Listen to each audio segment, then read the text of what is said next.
Péronne au XVIIIe siècle. Dessin d'Andrea Torresani représentant l'entrée sud avec l'église Saint-Quentin-en-Lot, Sobot-Écluse, et au loin la porte de Paris, les murailles d'enceinte.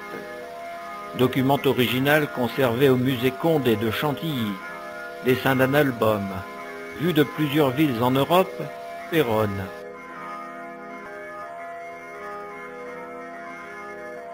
Avant la Révolution, Péronne possédait de nombreuses églises et chapelles. Dans son fascicule de 1865, au profit du renouvellement des cloches de Saint-Jean-Baptiste, intitulé « Les cloches de Péronne », Georges Valois nous retranscrit les partitions musicales des différents carillons des paroisses de la ville. Il nous informe qu'un vieillard nous a cependant conservé une chanson que la Gaieté populaire avait adaptée sur la sonnerie des différentes églises, et qu'ainsi il a pu retranscrire les notes de leur tintement.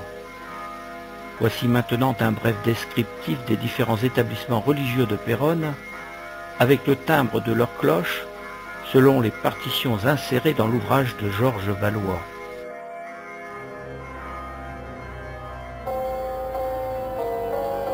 Le plus grand édifice religieux était la collégiale Saint-Furcy, bâtie vers 650. Incendié par la foudre, rebâti et maintes fois remanié, le bâtiment était le siège d'un chapitre composé de 28 chanoines qui de tout temps avaient revendiqué leur indépendance vis-à-vis de l'évêque de Noyon.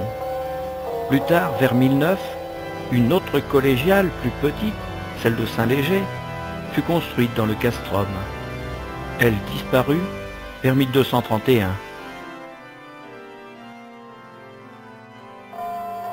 Avec la création du faubourg de Bretagne, s'établissait l'église Notre-Dame de Bretagne, encore appelée église de l'Assomption. Brûlée à différentes reprises, elle n'avait été rétablie que vers 1630. D'abord chapelle, la petite église Saint-Sauveur fut construite vers la fin du XVIe siècle. Un quartier de la ville porte toujours son nom. L'église Saint-Quentin-Capelle était installée en bas de la butte Saint-Furcy, près de la fontaine Saint-Furcy et du collège. Elle renfermait de belles et riches verrières.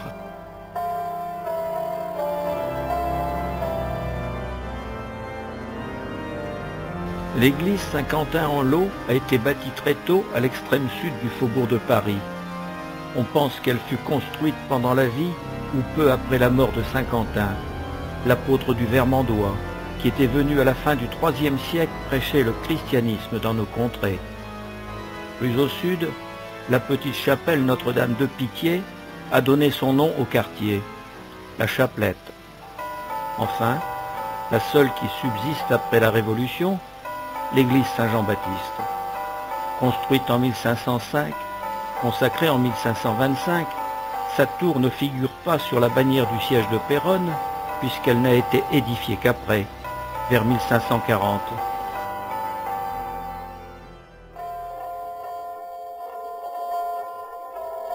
Le nombre important d'édifices religieux valut à la ville le surnom de Péronne la dévote.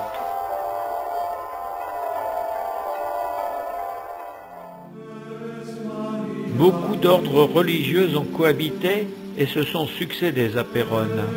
Les Cordeliers, franciscains ou frères mineurs, fut le premier ordre établi à Péronne et l'un des premiers couvents franciscains de France. Il date de 1222. Les Clarisses, installées en 1480 par Philippe de Crèvecoeur, suivent la règle austère de Sainte Colette, qui réforma et durcit la règle de Sainte Claire, elle-même disciple de Saint François. Les Capucins, ordre mendiant, vinrent à Péronne une première fois vers 1605, dans une maison prêtée par Monsieur de Créqui. Délaissant quelque temps la cité, ils revinrent en 1618 dans l'hôtel de Pienne, qu'ils achetèrent au quartier Saint-Sauveur. Les Minimes s'établirent vers 1610 dans l'hôtel Créqui-Cléry, maison laissée vacante par les Capucins. Les Ursulines, de 3 sœurs à la fondation de l'établissement vers 1680, elles étaient 40 religieuses professes au moment de la Révolution et instruisaient les jeunes filles. Les sœurs de Sainte-Agnès arrivèrent à Péronne en 1678, rue du Sac. Ayant pour charge d'élever les jeunes orphelines, leur rôle s'étendit rapidement à celui de la tenue d'un asile de vieillards et de salles pour les malades. Elles suivaient en partie la règle de saint Augustin, sans être cloîtrées et sans prononcer de vœux. Eustache de Sachy, dans son manuscrit, nous indique que résidaient dans une modeste demeure, petite rue Saint-Jean, 3 sœurs de la Charité, qu'il en ignorait la date de leur venue, ainsi que le fondateur de leur établissement. Encore appelées sœurs de Saint-Vincent de Paul, d'un grand dévouement, elles secouraient les nécessiteux et se transportaient chez ceux qui les appelaient. En 1820, plus nombreuses, elles remplacent les sœurs de Sainte-Agnès à l'Hôtel-Dieu. À la Chaplette, près de Notre-Dame de Pitié, 2 ou 3 ermites dépendant de l'échevinage servaient de fossoyeurs pour le cimetière des pauvres, jusqu'en 1756.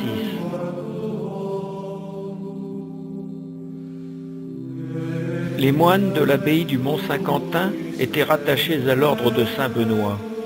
Ceux-ci, après les invasions normandes, succédèrent aux moines irlandais, fondateurs initiés par saint Furcy et Archambault vers 643.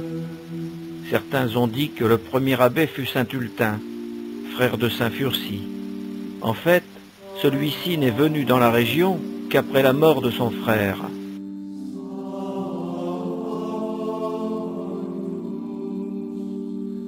À la fin du XIXe siècle, une porte de l'abbaye du Mont-Saint-Quentin était encore visible.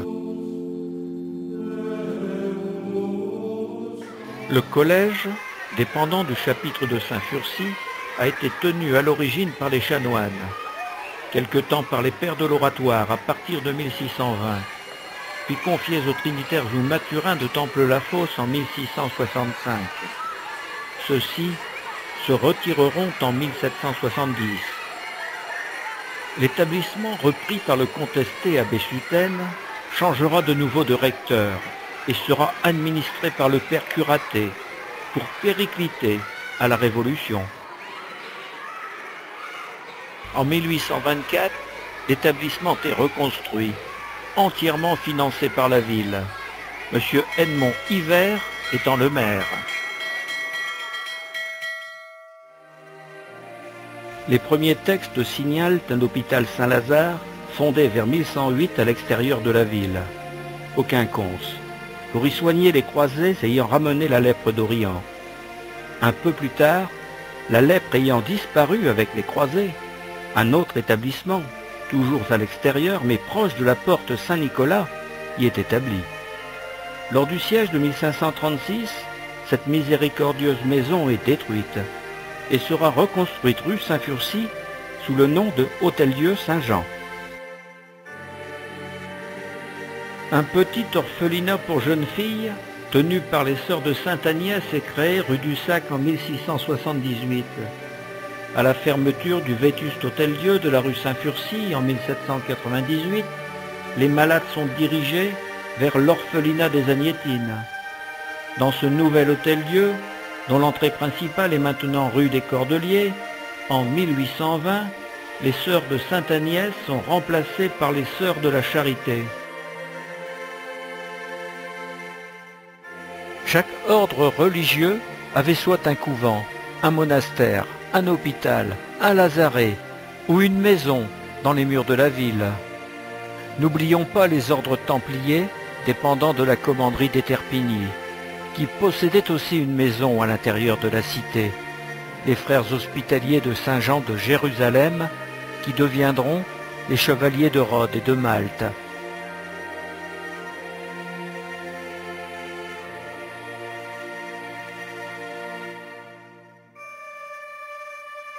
Ce plan de Péronne de 1728, illustrant l'ouvrage de l'abbé Jules Gosselin, Histoire du chapitre royal de Saint-Furcy de Péronne, et des églises, communautés et établissements hospitaliers de cette ville soumises à sa juridiction, nous situe entre autres les emplacements et lieux de ces différentes institutions.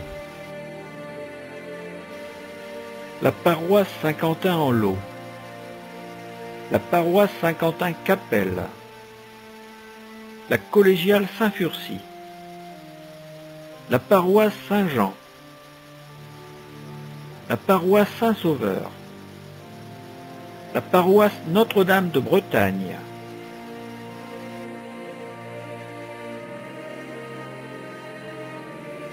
les Pères de la Trinité, les Minimes, les Sœurs de Sainte-Claire, les Ursulines, les Capucins, les Cordeliers, les Filles de Sainte-Agnès,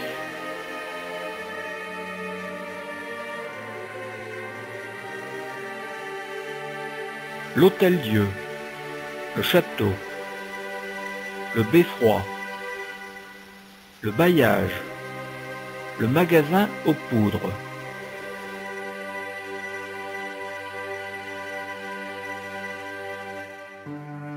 Fondé en 1855 par Mademoiselle Aimée Caroline du Castel, un ouvroir patronage pour jeunes filles pauvres est créé rue des Cordeliers. En 1865, suite à différents dons et rentes offerts par Mademoiselle du Castel au bureau de bienfaisance, bureau d'aide sociale municipale de l'époque, celui-ci assurera le fonctionnement de cette institution charitable, sœurs comprises. 3 sœurs de Saint-Vincent de Paul assumeront entre autres tâches dont l'Hôtel-Dieu, le couvert et l'apprentissage, sur tous les travaux de leur sexe, à 18 jeunes filles nécessiteuses. D'autres jeunes filles y seront aussi instruites, mais sans la prise en charge du bureau d'aide sociale. En 1878, l'ouvroir patronage quitte la rue des Cordeliers pour la rue Saint-Furcy, au numéro 78. Reconstruite au même endroit, après la Grande Guerre, le bâtiment est toujours visible. La rente devenue insuffisante, l'activité cessera durant la guerre 39-45. Le 1er avril 1870, arrivent à Péronne, rue Saint-Jean, 3 sœurs bleues gardes malades. Venant de la communauté de Grandfontaine dans le Doubs, ces sœurs de la congrégation du Saint-Nom de Jésus et de Marie, chargées de la prise en charge médicale et matérielle à domicile des malades pauvres, s'intègrent rapidement à Péronne. Très populaires et appréciées de tous, 2 ou 3 sœurs après la Seconde Guerre mondiale, alors que se généralisent les injections hypodermiques, elles sont toutes infirmières diplômées. On les appellera sœurs piqueuses ou encore sœurs mobilettes, en raison des nombreux kilomètres parcourus, souvent dans l'urgence, sur ce véhicule pétaradant. Très regrettée, la petite communauté vieillissante disparaîtra dans les années 70. Le couvent Sainte-Claire était installé près des Grands Moulins depuis 1482. Détruit lors de la Révolution, le monastère des Sœurs Clarisses a été reconstruit après 1802, rue des Vierges. Ce fut Philippe de Crèvecoeur, chevalier, seigneur d'Esquerdes et de Lannoy, ancien gouverneur de Péronne, lieutenant général de Picardie et d'Artois, qui en 1482 fonda cet établissement. Il en tira les premières religieuses du monastère d'Hesdin et contribua à tous leurs frais. L'ancien couvent des Clarisses ou Sainte-Claire, qui se trouvait en bas de la butte Saint-Furcy, a été complètement détruite et sa communauté dispersée comme les autres à la Révolution. Elles sont depuis venues de nouveau à Péronne relever leur maison, rue Mollerue, en face des remparts. La chapelle primitive qui existe encore n'a pas été rendue au culte et sert de brasserie. Histoire générale de Péronne par Jules Dournel, 1879.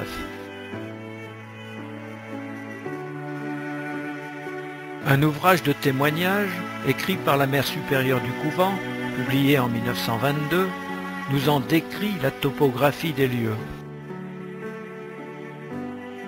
La porte d'entrée, la chapelle, le clocher de la chapelle, la maison des sœurs, le dortoir des sœurs, l'infirmerie, la draperie, le grenier, la maison de l'aumônier. Fondé et installé en 1480 près des Grands Moulins, disparu à la Révolution, le monastère des sœurs Clarisses Colettines renaît sous le consulat rue des Vierges.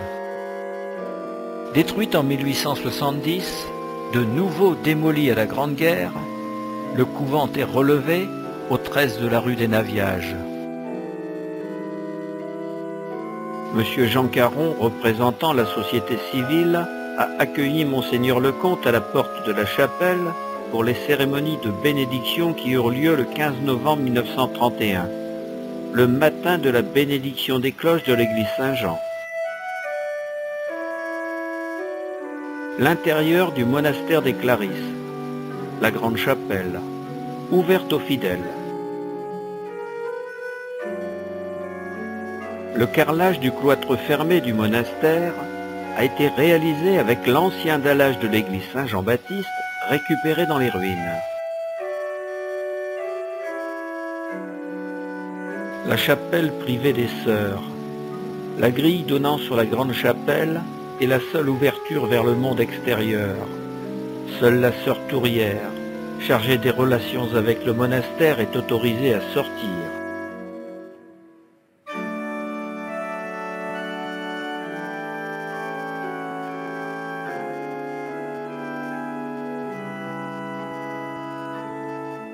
Le cœur de la chapelle privée des Moniales.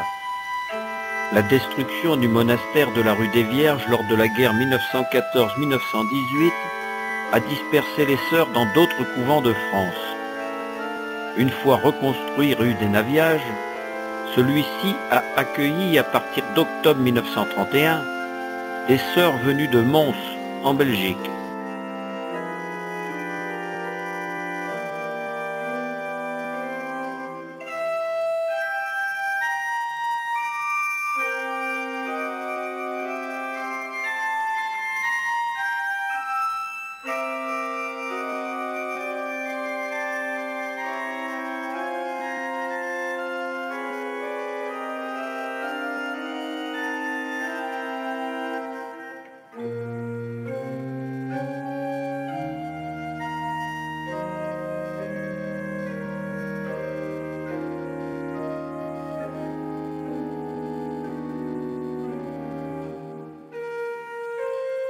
En 1968, la communauté vieillissante est trop peu nombreuse, les dernières sœurs sont de nouveau dispersées dans d'autres couvents.